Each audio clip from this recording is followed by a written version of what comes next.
శ్రీహరి సంపూర్ణ దర్శనంతో మోక్షం పొందాలంటే స్వామివారి శిరస్సాగ్రం దర్శించుకోవడంతో పాటు పాదాలను వీక్షించాలని శాస్త్రం చెబుతోంది. అసలు మోక్షానికి స్వామివారి పాదాలకు గల సంబంధమేమిటన్నది తెలుసుకుందాం. నిజపాద దర్శనం. వెంకటేశ్వరుడు నివసించే తిరుమల కలియుగ వైకుంఠంగా తలపోస్తారు. ఆయన్ను దర్శనం చేసుకోవడమంటే దాదాపు ఆ మహావిష్ణువుని దర్శనం చేసుకోవడంతో సమానం అనుకుంటారు.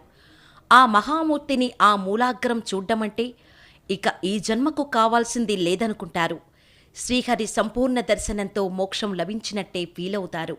అలా జరగాలంటే శ్రీవారి శిరసాగ్రం దర్శించుకోవటంతో పాటు పాదాలను కూడా వీక్షించాలి.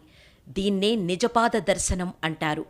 శ్రీవారి బంగారు పాదపద్మాలు ఎల్లవేళలా పుష్పాలు, తులసితో నిండి ఉంటాయి.